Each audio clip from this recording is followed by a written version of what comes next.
kailangang tawirin ang isang ilog. Wala namang problema yon dahil magaling lumangoy ang matanda at sanay na sa ilog na yon.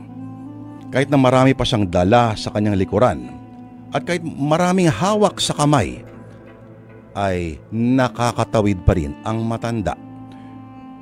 Pero may isang araw, isang pagkakataon na may maliit na ahas na nakiusap sa matanda. Kung pwede raw bang umangkas sa kanyang likuran dahil yung ahas daw ay hindi marunong lumangoy. Oo. At pag ang ahas daw ay pinagbigyan, ay may gantimpalang naghihintay sa kabilang pampang.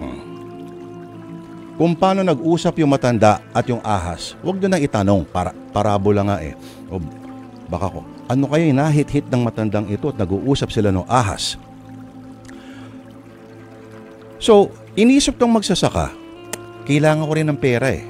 Pero, madali lang naman, pagpapasakayin ko sa aking likuran yung ahas. Pero paano kaya kung tuklawin niya ako habang tumatawid kami? Pero naisip ng matanda, hindi naman siguro. Dahil kung sakali, pag ginawa niya yun, dalawa rin kaming malulunod.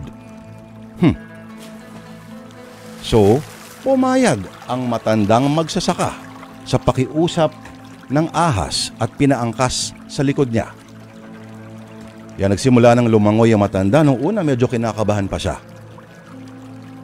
Payapa, ilang segundo wala nang simula ang kanyang paglangoy. At yung angkas niya sa kanyang likuran ay hindi naman siya sinasaktan. Pero habang nasa kalagitnaan ng ilog, doon siya biglang tinuklaw ng ahas. Siyempre nagulat yung matanda. At habang lumulubog, nagawa pa ng matandang tanungin ang ahas.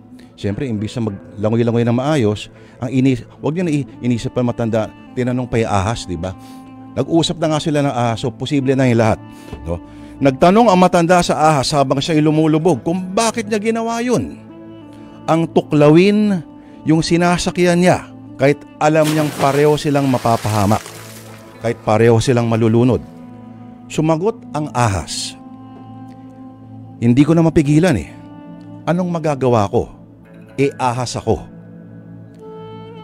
Kung ano ang kinalaman dyan ng kwentong sinulat ni Didit Tanhuacio Marasigan para sa araw na ito, ika-4 na araw ng buwan, mga kapatid. Simulan na po natin sa Sana Lord.